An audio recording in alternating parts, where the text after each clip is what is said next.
ॐ भूर्भुवः स्वः तत्सवितुर्वरेण्यं भर्गो देवस्य धीमहि धियो यो नः प्रचोदयात्। ॐ शान्ति शान्ति शान्तिः।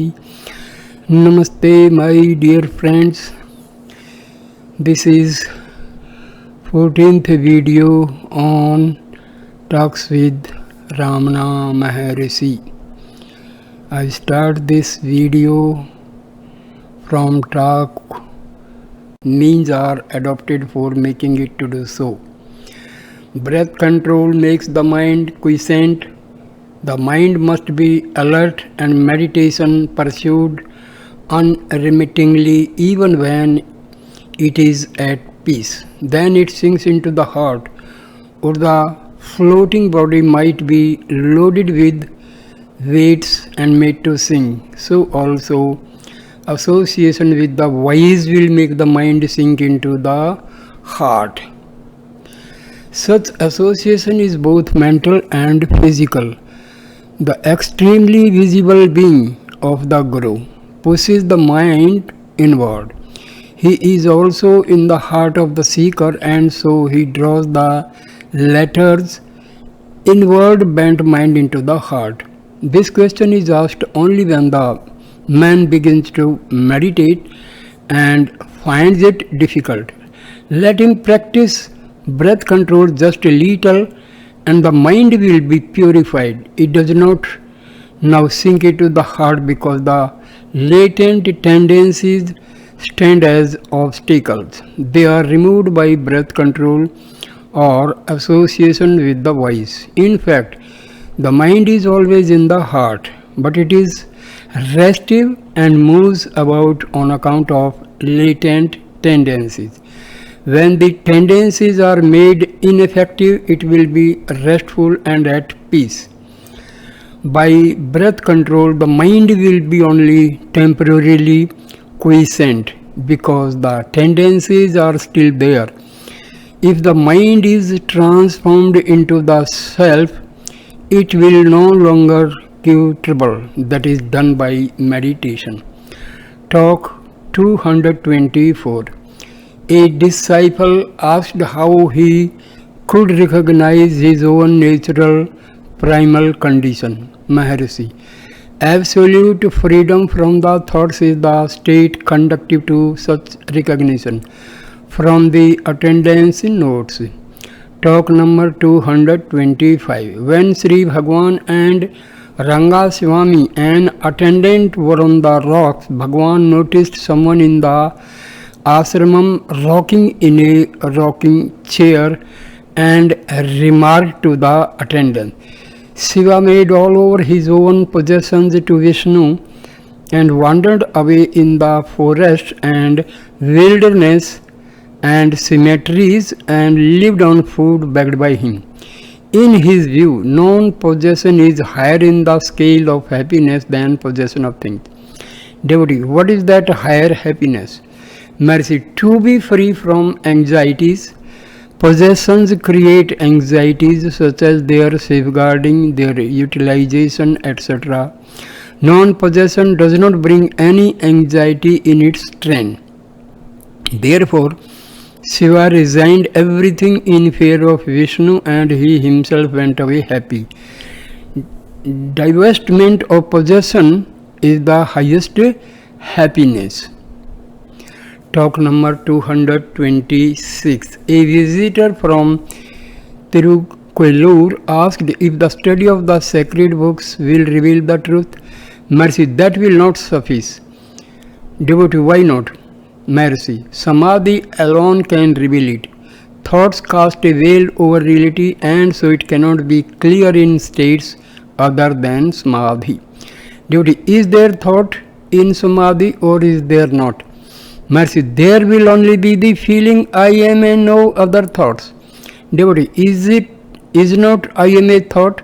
Mercy: the egoless I am is not thought, it is realization. The meaning or significance of I is God. The experience of I am is to be still, 4th July 1936, talk number 227. The master observed, being of the nature of bliss, why does one continue to crave for happiness? To be rid of that craving is itself salvation. The scriptures say you are that. The imparting of that knowledge is their purpose. The realization must be by your finding out what lies within himself and not without. As Bhagwan was descending the hill, one of the workers just outside the ashramam stopped work and was about to prostrate before the master. Then the master said, "To engage in your duty is the true prostration." The master's attendant asked how. "Mercy, service to God." Then smiling he entered the hall. Talk number 228. At lunch, a visitor from Nellore asked the master for a tiny bit of food, prasad, from his dish. Maharishi, eat without thinking of the ego, then what you eat becomes Bhagwan's prasad. After lunch, the master continued humorously, "If I had given you one morsel from my plate, each one would ask for a morsel too. What will be left for me if I distribute the whole plate to others?" So, you see that it is not devotion. There is no significance in eating a morsel from my plate. Be a true devotee. 8th July 1936, talk number 229.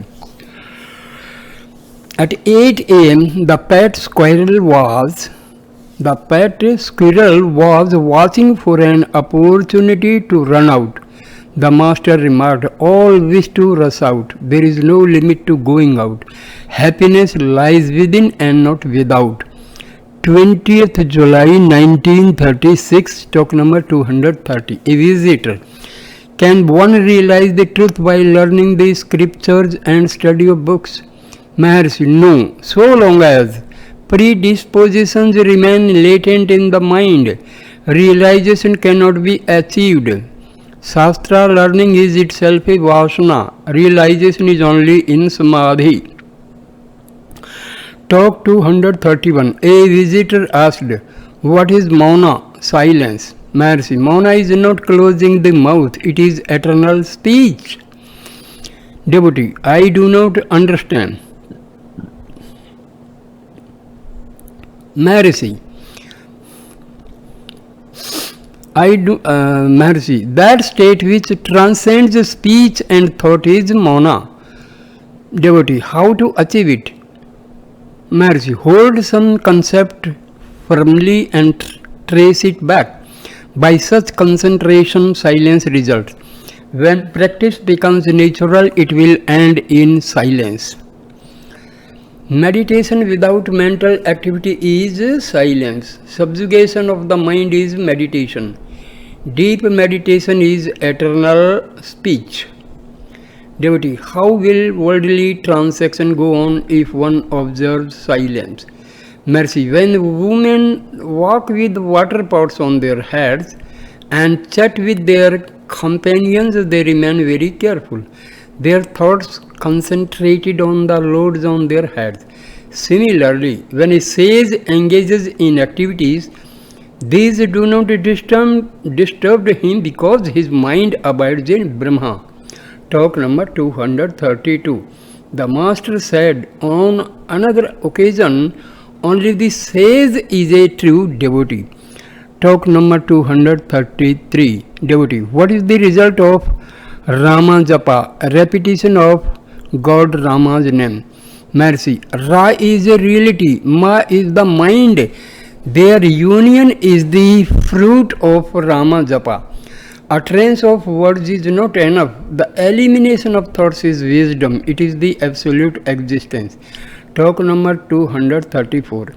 A Muslim visitor asked about asana, physical posture. Mercy, abidance in God is the only true posture. Talk number 235. Mr. T.K.S. Iyer, a disciple, was excited because someone in the town had spoken disparagingly of the master. He did not retort and came away excited. So he asked master what penalty should be paid for his failure to defend him. Mercy, patience, tolerance, more tolerance. Mercy. Talk number 236. On the death of King George V, two devotees were discussing the matter in the hall. They were very upset. The master said to them, "Whoever dies or is lost, what is that to you? Die yourself and lose yourself, becoming one with love." Talk number 237. A man brought with him a silver idol of Subramanya and copper idols of Wali and Devyani. He said to Sri Bhagwan, "I have been worshipping them for the last 10 years, but have been rewarded only with calamities. What shall I do with them? When I ask others, they attribute my worries to some fault in the makeup of the idols. For instance, the difference in the metals of their make. Is it so? Mercy, did they say that it was wrong to worship?" Talk number 238. In answer to some question, Maharshi said, "There is a state when words cease and silence prevails." Devotee, how to communicate thought to each other? Maharshi, that is only when there is the notion of two. Devotee, how to get peace? Maharshi, that is the natural state. The mind obstructs the innate peace. Our investigation is only in the mind. Investigate the mind, it will disappear. There is no entity by name mind. Because of the emergence of thoughts, we surmise something from which they start. That we term mind. When we probe to see what it is, there is nothing like it. After it has vanished, peace will be found to remain eternal. Devotee, what is buddhi, intellect? Mercy, the thinking or discriminating faculty. These are mere names. Be it the ego, the mind, or the intellect, it is all the same. Whose mind, whose intellect? The ego's. Is the ego real? No. We confound the ego and call it intellect or mind. Devotee, Emerson says the soul answers soul by itself, not by description. Mercy. See what the self is. What you consider to be the self is really either the mind or the intellect or the I thought.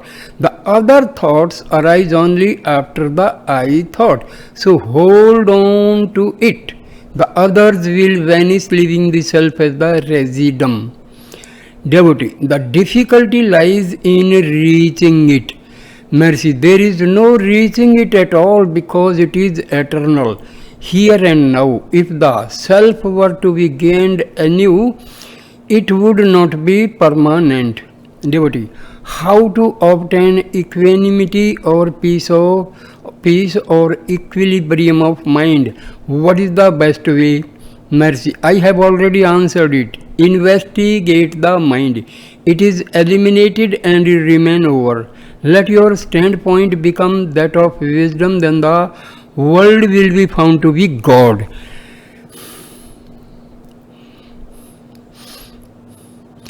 Drishtin janmayam kritva pasyat brahmayam jagat. So the question is one of the outlook. You pervade all, see yourself and all are understood.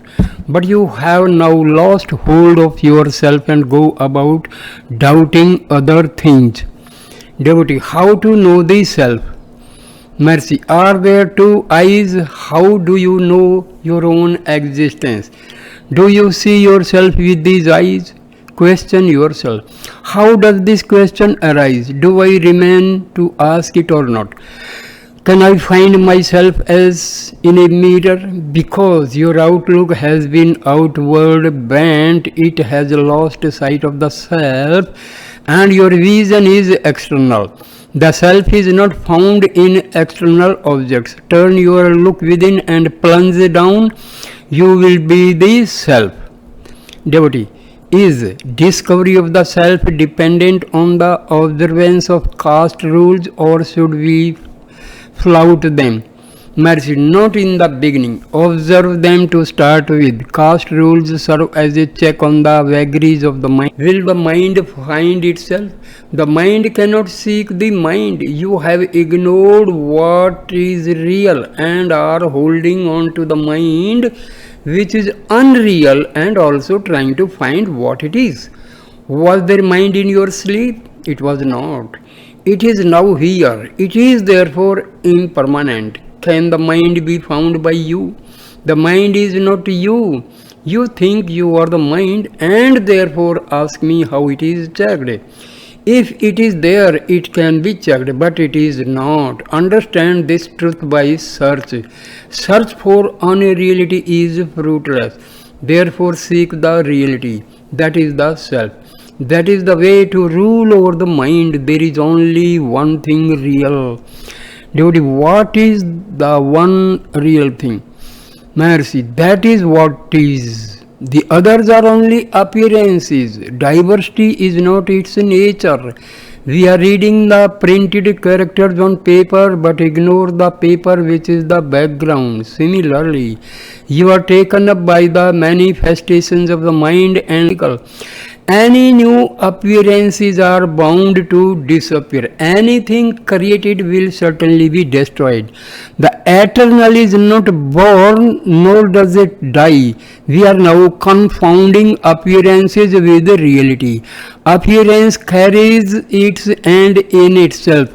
What is it that appears newly? If you cannot find it, surrender to the substratum of appearances unreservedly, then the reality will be left over as the residue.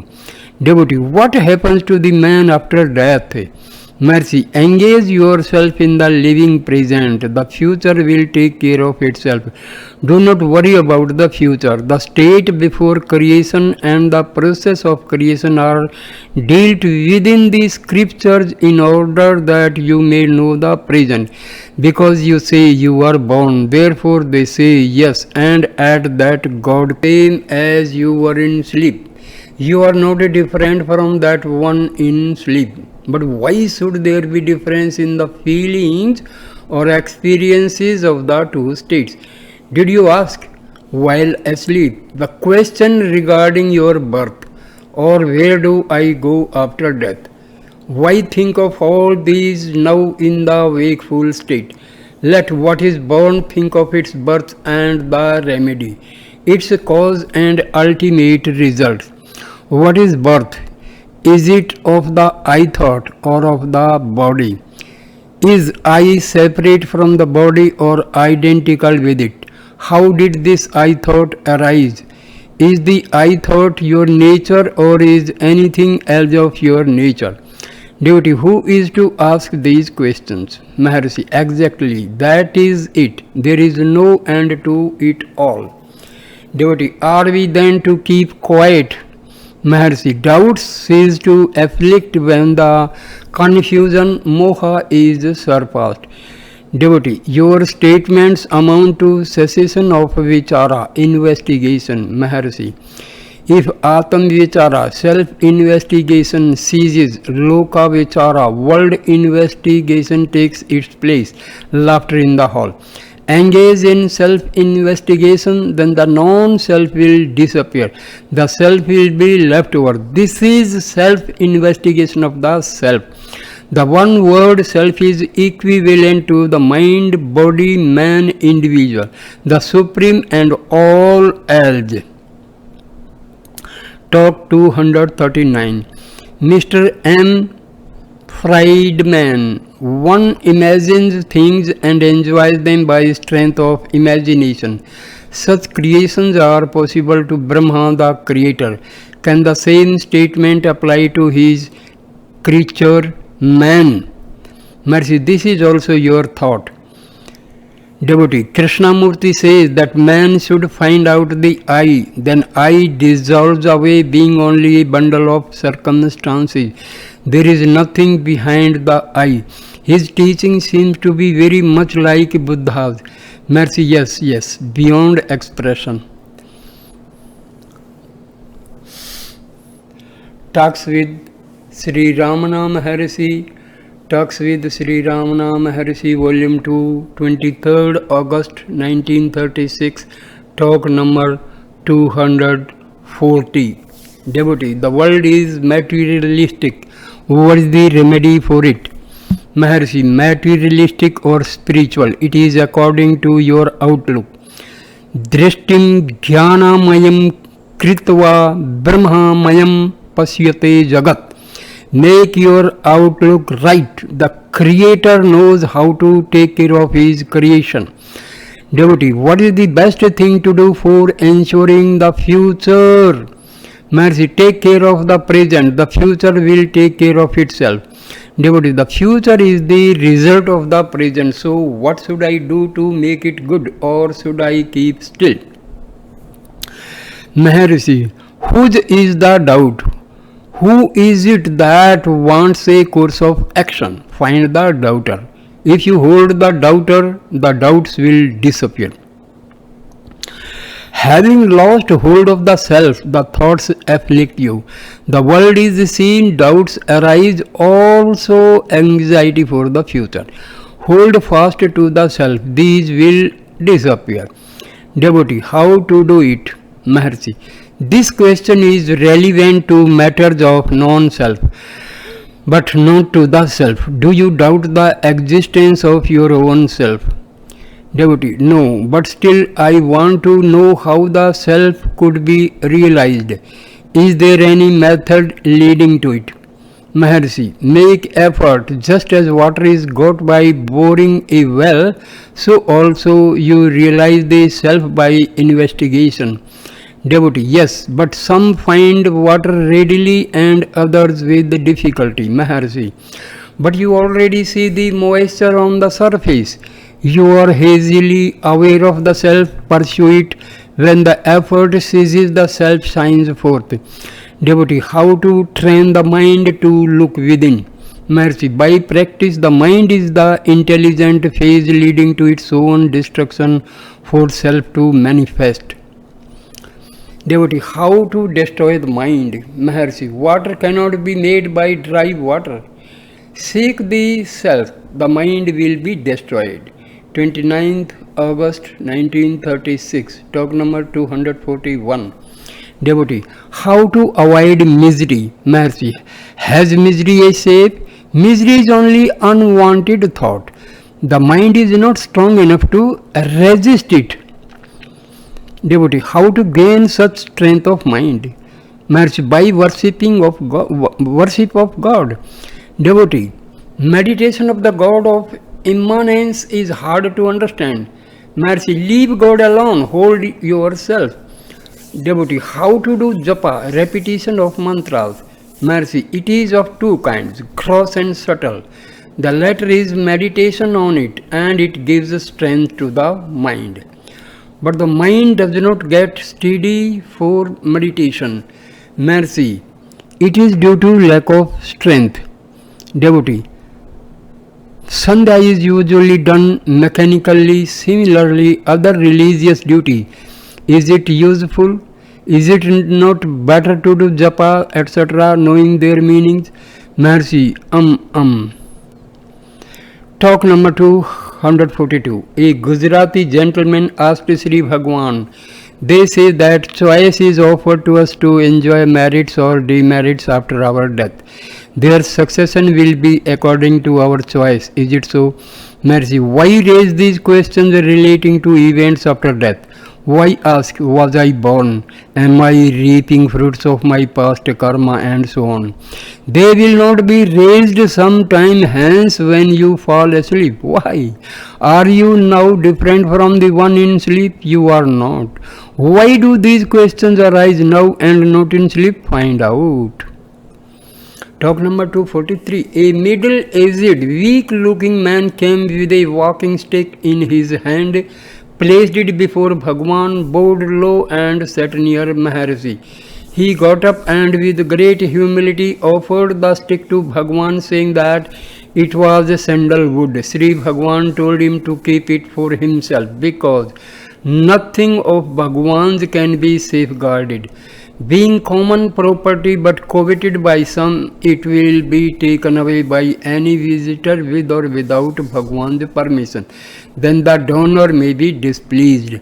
But the man still humbly insisted. Sri Bhagwan could not resist his supplications and said, "Keep it yourself as prasad from Bhagwan." The man then requested that the stick might first be taken and then given to him by Sri Bhagwan with blessings. Sri Bhagwan received it, smelled it, said it was fine, nodded and handed it back to the man, saying, "Keep it, it will make you always remember me." Talk number 244. A Maharani Sahiba spoke in a gentle and low voice but quite audibly. Devotee. Maharaj Ji, I have the good fortune to see you. My eyes have had the pleasure of seeing you. My ears the pleasure of hearing your voice. I am blessed with everything that a human being would like to have. Her Highness's voice choked. With great strength of mind she rallied and proceeded slowly. I have all that I want, a human being would want, but I do not have peace of mind. Something prevents it. Probably my destiny. There was silence for a few minutes. Then Maharshi, in his usual sweet manner, spoke. Maharshi, all right. What need be said has been said. Well, what is destiny? There is no destiny. Surrender and all will be well. Throw all the responsibility on God. Do not bear the burden yourself. What can destiny do to you then? Devotee, surrender is impossible. Mercy, yes, complete surrender is impossible in the beginning. Partial surrender is certainly possible for all. In course of time that will lead to complete surrender. Well, if surrender is impossible, what can be done? There is no peace of mind. You are helpless to bring it about. It can be done only by surrender. Devotee, partial surrender, well, can it undo destiny? Mercy, oh yes, it can. Devotee, is not a destiny due to past karma? Maharshi, if one is surrendered to God, God will look to it. Devotee, this being God's dispensation, how does God undo it? Maharshi, all are in Him only. Devotee, how is God to be seen? Maharshi, within. If the mind is turned inward, God manifests as inner consciousness.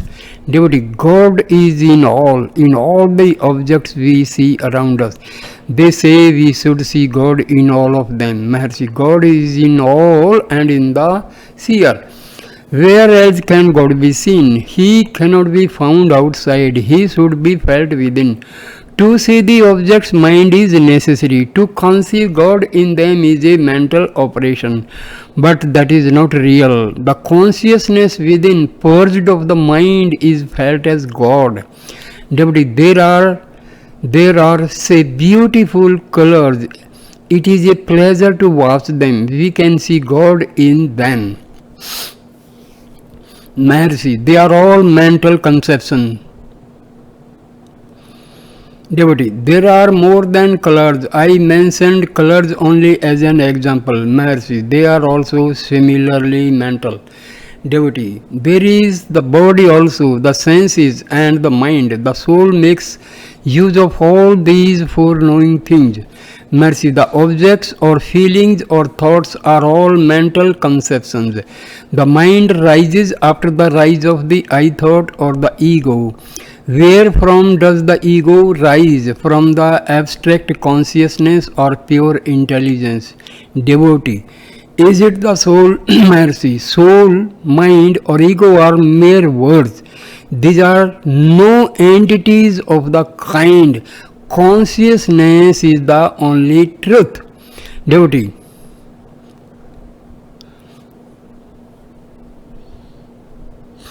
then then that consciousness cannot give any pleasure. Mercy, its nature is bliss. Bliss alone is. There is no enjoyer to enjoy pleasure. Enjoyer and enjoy both merge in it. Devotee, there are pleasure and pain in ordinary life. Should we not remain with only pleasure? Mercy, pleasure consists in turning and keeping the mind within, pain in sending it outward. There is only pleasure. Absence of pleasure is called pain. One's nature is pleasure, bliss, ananda. Devotee, is it the soul? Mercy, soul and God are only mental conceptions. Devotee, is God only a mental conception? Mercy, yes. Do you think of God in sleep? Devotee, but sleep is a state of dullness. Mercy, if God be real, He must remain always. You remain in sleep and in wakefulness, just the same. If God be as true as yourself, God must be in sleep as well as the self. This thought of God arises only in the wakeful state. Who thinks now? Devotee, I think. Mercy, who is this I? Who says it? Is it the body? Devotee, the body speaks. Mercy, the body does not speak. If so, did it speak in sleep? Who is this I? Devotee, I within the body. Mercy, are you within the body or without? Devotee, I am certainly within the body. Mercy, do you know it to be so in your sleep? Devotee, I remain in my body in sleep also. Mercy, are you aware of being within the body in sleep? Devotee, sleep is a state of dullness. Mercy, the fact is, you are neither within nor without. Sleep is the natural state of being. Devotee, then sleep must be a better state than this. Mercy, there is no superior or inferior state. In sleep, in dream, and in the wakeful state, you are just the same.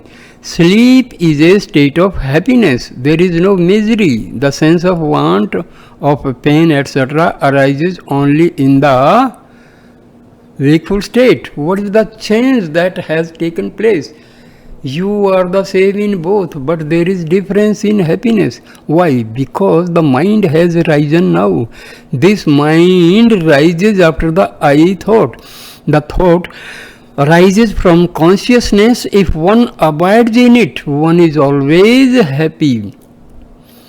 Devotee, the sleep state is the state when the mind is quiet. I consider it a worse state. Maharishi, if that were so, why do all the desire sleep? Why do all desire sleep? Devotee, it is the body when tired that goes to sleep. Maharishi, does the body sleep? Devotee, yes, it is the condition in which the wear and tear of the body is repaired. Maharishi, let it be so. But does the body itself sleep or wake up? You yourself said shortly before that the mind is quite in sleep. The three states are of the mind. Devotee, are they not states of the soul functioning through the senses, etc.? Mercy, they are not of the soul or of the body. The soul remains always uncontaminated. It is the substratum running through all these three states. Wakefulness passes of I am, the dream state passes of I am, the sleep states possess of I am. They repeat themselves and yet I am. They are like pictures moving on the screen in a cinema, so they do not affect the screen. Similarly, also, I remain unaffected although these states pass off. If it is of the body, are you aware of the body in sleep? Devotee, no. Mercy, without knowing the body to be there, how can the body be said to be in sleep? Devotee, because it is still found after waking up. Mercy, the sense of body is a thought. The thought is of the mind. The mind rises after the I thought. The I thought is the root thought. If that is held, the other thoughts will disappear. There will then be no body, no mind, not in the ego. Devotee, what will remain then? Maharshi, the self in its purity. Devotee, how can the mind be made to vanish? Mercy, no attempt is made to destroy it. To think or wish it, it is itself a thought. If the thinker is sought, the thoughts will disappear. Devotee, will they disappear of themselves? It looks so difficult. Maharshi, they will disappear because they are unreal. The idea of difficulty is itself an obstacle to realization. It must be overcome. To remain as the self is not difficult. Devotee, it looks easy to think of God in the external world, whereas it looks difficult to remain without thoughts. Mercy, that is absurd. To look at other things is easy and to look within is difficult. It must be contrariwise. Devotee, but I do not understand. It is difficult. Mercy, this thought of difficulty is the chief obstacle. A little practice will make you think differently. Devotee, what is the practice? Mercy, to find out the source of I. Devotee, that was the state before one's birth. Mercy, why should one think of birth and death? Are you really born? The rising of the mind is called birth. After mind, the body thought rises and the body is seen. Then the thought of birth, the state before birth, death, the state after death, all these are only of the mind. Whose is the birth? Devotee, am I not now born? Mercy, so long as the body is considered, birth is real, but the body is not I. The self is not born, nor does it die. There is nothing new. The sages see everything in and of the self. There is no diversity in it. Therefore, there is neither birth nor death. Devotee, if sleep be such a good state, why does not one like to be always in it? Mercy, one is always only in sleep. The present waking state is no more than a dream. Dream can take place only in sleep. Sleep is underlying these three states. Manifestation of these three states is again a dream, which is in its turn another sleep. In this way, these states of dream and sleep are endless. Similar to these states, birth and death also are dreams in a sleep. Really speaking, there are no birth and death. 8th September 1936, talk number 245. Mrs. Gulabi and Shrinbai Bairamji, two Parsi ladies, were asking questions around one central point. All their questions amounted to one. I understand that the self is beyond the ego. My knowledge is theoretical and not practical. How shall I gain practical realization of the self? Mercy, realization is nothing to be got afresh. It is already there. All that is necessary is to be rid of the thought, I have not realized. Devotee, then one need not attempt it. Maharshi, no stillness of mind or peace is realization. There is no moment when the self is not. So long as there is doubt or the feeling of non-realization, attempt must be made to rid oneself of these thoughts. The thoughts are due to identification of the self with the non-self. When the non-self disappears, the self alone remains. To make room anywhere, it is enough that things are removed from there. Room is not brought in afresh. Nay, more room is there in cramping. Absence of thoughts does not mean a blank. There must be one to know the blank. Knowledge and ignorance are of the mind. They are born of duality, but the self is beyond knowledge and ignorance. It is light itself. There is no necessity to see the self with another self. There are no two selves. What is not self is not self. The non-self cannot see the self. The self has no sight or hearing. It lies beyond these all alone as pure consciousness. A woman with her necklace round her neck imagines that it has been lost and goes about searching for it. Until she is reminded of it by a friend, she has created her own sense of loss, her own anxiety of search, and then her own pleasure of recovery. Similarly, the self is all along there, whether you search for it or not. Again, just as the woman feels as if the lost necklace has been regained, so also the removal of ignorance and the cessation of false identification reveal the self which is always present, here and now. This is called realization.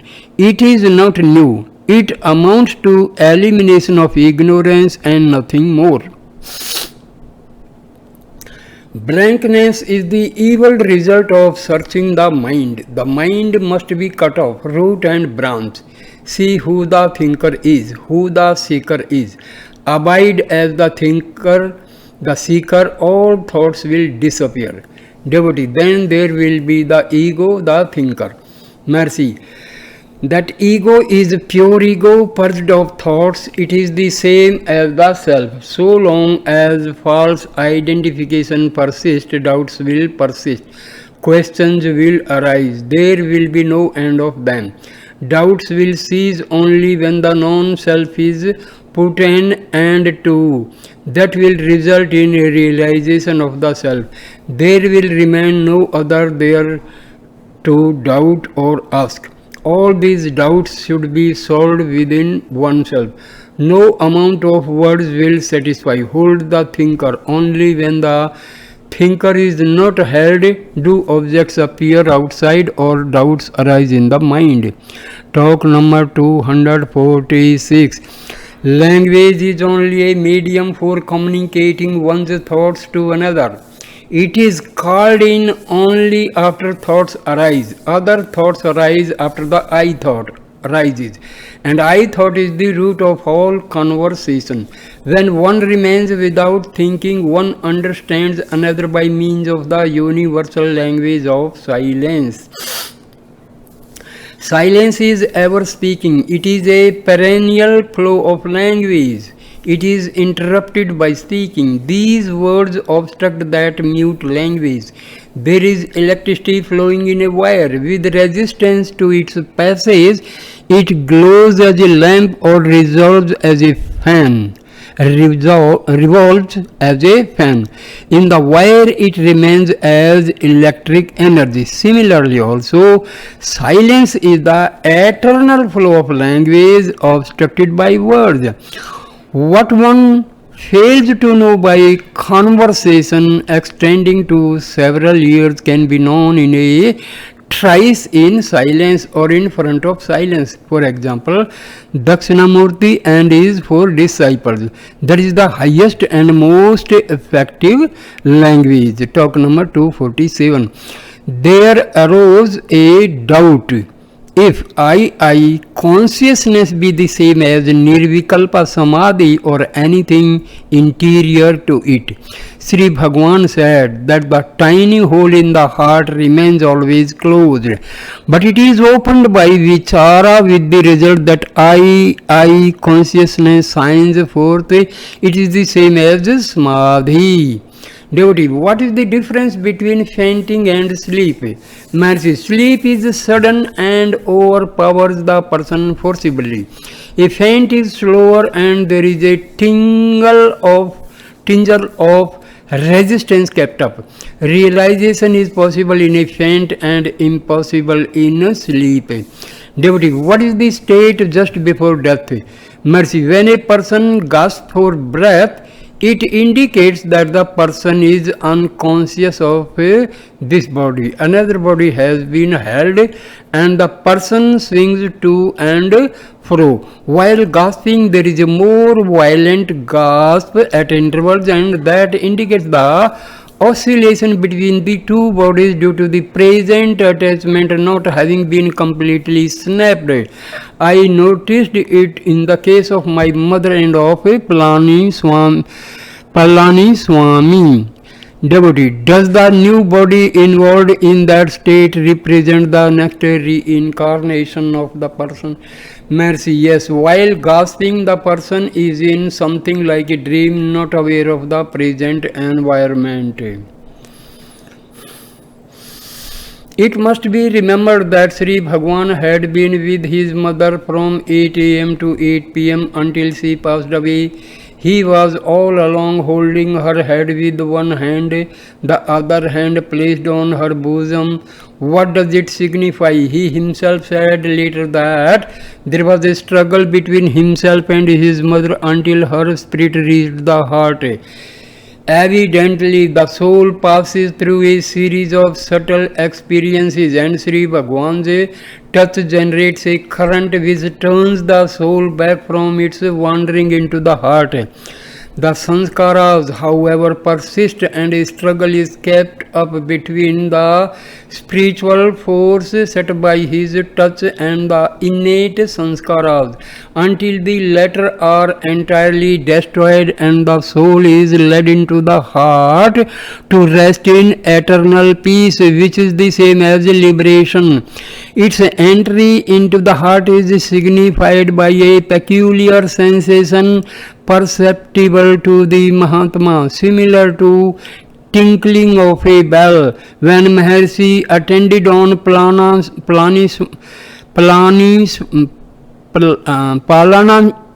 Palani Swami on his deathbed, he took away his hand after the above signal, but Palani Swami's eyes opened immediately, signifying that the spirit had escaped through them, thereby indicating a higher rebirth but not liberation.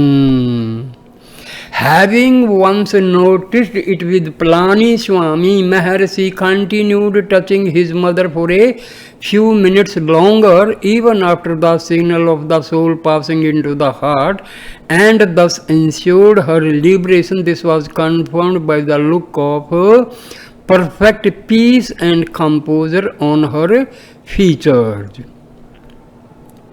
15th September 1936, talk number 248.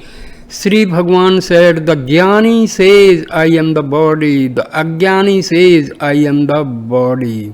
What is the difference? I am is the truth. The body is the limitation. The Ajnani limits this I to the body. I remains independent of the body in sleep. The same I is now in the wakeful state. Though imagined to be within the body, I is without the body. The wrong notion is not I am the body, I says so. The body is insentient and cannot say so. The mistake lies in thinking that I is what I is not. I is not insentient. I cannot be the inert body. The body's movements are confounded with I, and misery is the result. Whether the body works or not, I remains free and happy. The Ajnani's I is the body only. That is the whole error. The Jnani's I includes the body and everything else. Clearly, some intermediate entity arises and give rise to the confusion. Mr. Vaidyanath Iyer, a lawyer, asked, if the Jnani says, I am the body, what happens to him in death?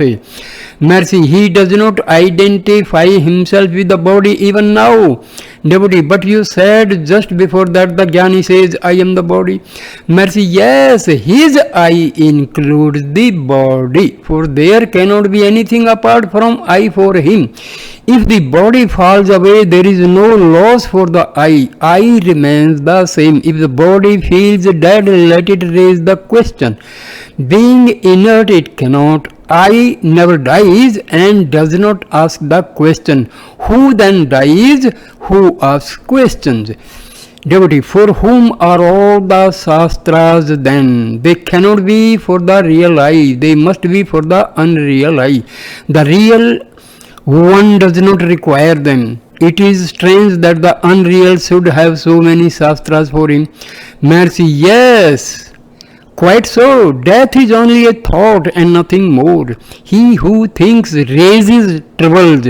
Let the thinker tell us what happens to him in death. The real I is silent. One should not think I am this, I am not that. To say this or that is wrong. They are also limitations. Only I am is the truth. Silence is I. If one thinks I am this, another thinks I am this, and so on, there is a clash of thoughts, and so many religions are the result. The truth remains as it is, not affected by any statements, conflicting or otherwise. Devotee, what is death? Is it not the falling away of the body? Mercy, do you not desire it in sleep? What goes wrong then?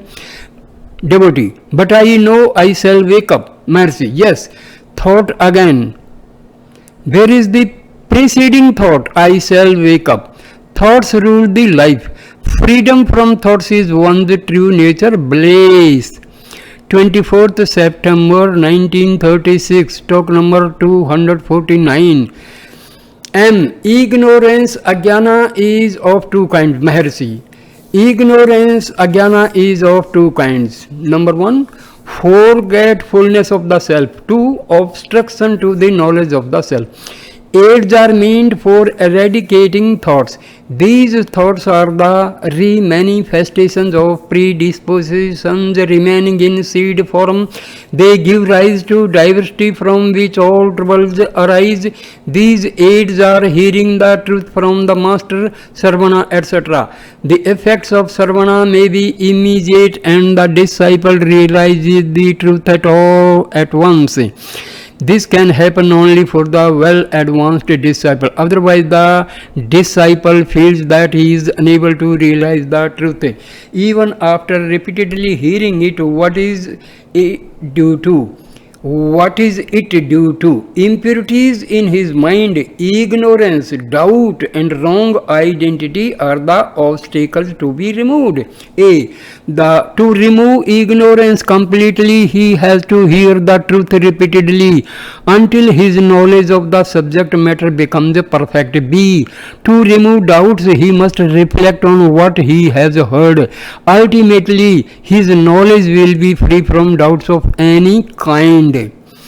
C. To remove the wrong identity of the self with the non-self, such as the body, the senses, the mind, or the intellect, his mind must become one-pointed.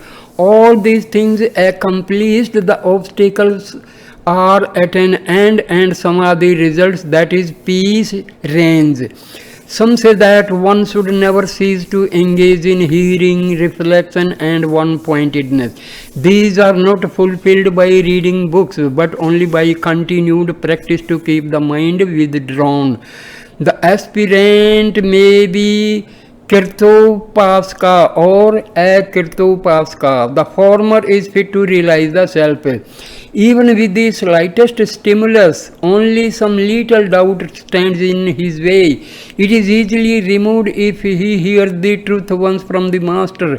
Immediately he gains the samadhi state. It is presumed that he had already completed sarvana, reflection, etc. in previous births. They are no more necessary for him.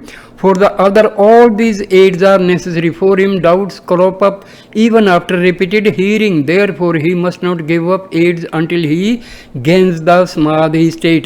Sarvana removes the illusions of the self being one with the body, etc. Reflection makes it clear that knowledge is self. One pointedness reveals the self as being infinite and blissful. 27th September 1936, talk number 250.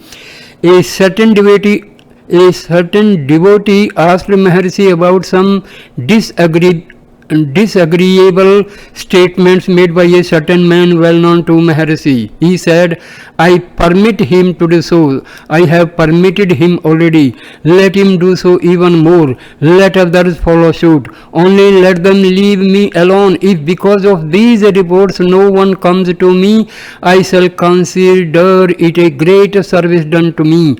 Moreover, if he cares to publish books containing scandals of me, and if he makes money by their sale, it is really good. Such books will sell even more quickly and in large numbers than others. Look at Miss Mayo's book. Why should he not also do it? He is doing me a very good turn. Saying so, he laughed.